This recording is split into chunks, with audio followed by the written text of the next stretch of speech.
Ce programme vous est présenté en partenariat avec la Mutuelle Saint-Martin.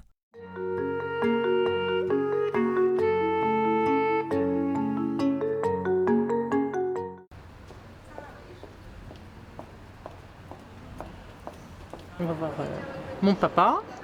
Il a eu un accident vasculaire cérébral il y a 3 ans et demi. Du coup, il est en fauteuil roulant En et Chine. toute la partie droite, elle est paralysée. Et il ne peut pas parler non plus, il est aphasique. Il dit Toto, Toto. Papa, qu'est-ce que tu voudrais faire cet après-midi qu'on fasse ensemble? Grimper?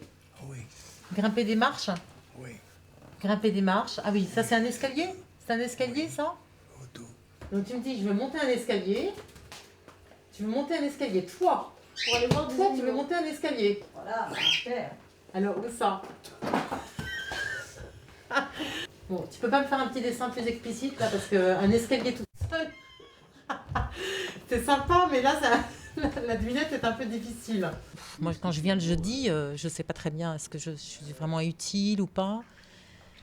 On se sent très démunis, on sait pas très bien comment vraiment aider nos parents. Notre présence n'est pas toujours très fun parce que j'arrive, j'ai mes soucis, j'ai mes questions, j'ai mon travail qui tourne dans la tête. L'avion 80. Il y a des moments où bon, j'ai pas trop peur de leur demander, d'autres fois je me dis je vais encore les embêter, donc j'hésite. Mais je sais, c'est ça qui est absolument extraordinaire. S'il arrive quelque chose, ils seront là. Il y a des familles où c'est la règle, on s'entraide. Il y a d'autres familles qui pratiquent plutôt le chacun pour soi.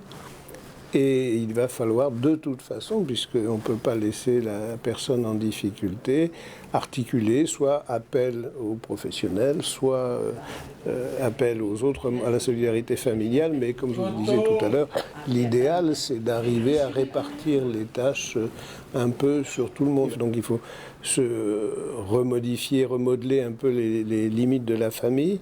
Il y a des problèmes d'argent. Il ne faut pas sous-estimer, qui sont même très importants. Il y a des problèmes d'une cohabitation quelquefois à reprendre alors qu'il y avait eu séparation.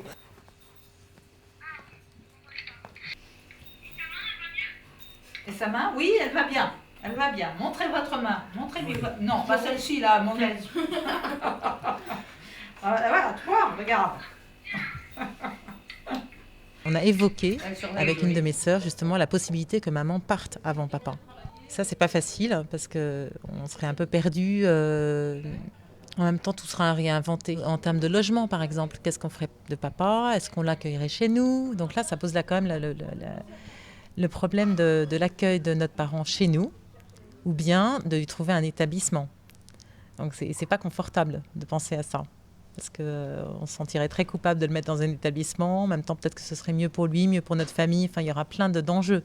Si c'est sur la durée brève, en gros, il n'y a pas de problème. Mon élan du cœur va... bon. Dès que c'est dans la durée, vont apparaître des difficultés majeures qu'on avait sous-estimées, qui vont du côté de l'épuisement, et assez souvent, de la rancœur, de la tristesse, de la dépression. Enfin, je ne voudrais pas noircir le tableau, ou alors le noircir pour dire faites-vous aider, ne surestimez pas vos forces, surtout très vite. Mais là aussi, on va se heurter à j'ai pas le droit de demander de l'aide. Enfin, c'est ça qu'il faut bien comprendre. Il y a cet élan, incontestablement de bonne qualité.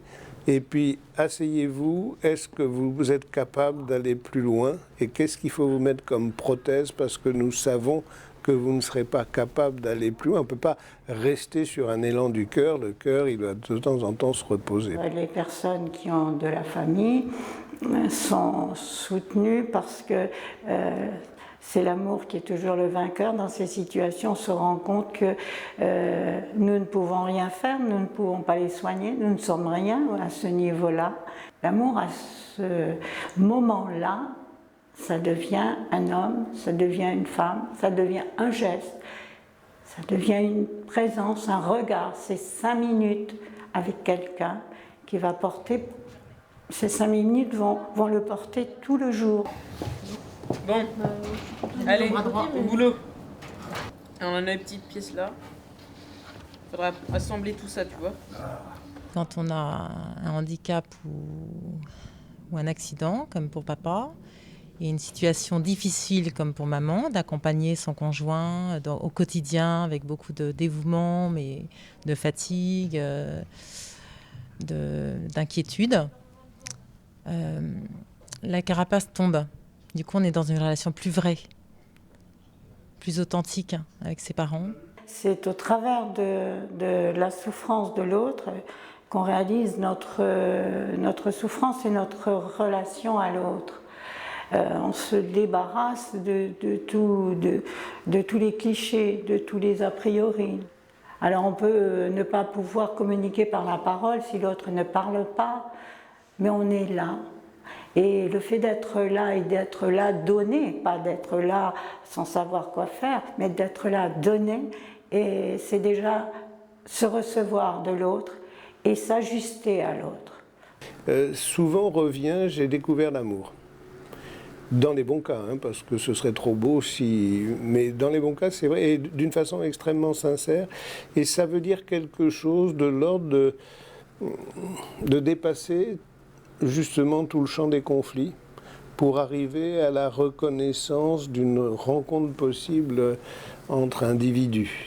Alors, les gens le décrivent comme quelque chose de fugitif et qu'ils payent très cher, mais dont la récompense, si je peux mettre ça entre guillemets quand même, c'est vraiment un apaisement. Il est possible de se rencontrer, d'enlever tout ce qui a pu être mauvais pendant toute l'existence. Mais pour que les gens arrivent à découvrir ça, il faut qu'ils en... Enfin, moi j'ai l'impression qu'ils en ont souvent beaucoup bavé. 500 pièces. Voilà, on a fait le cadre. On peut faire l'intérieur maintenant.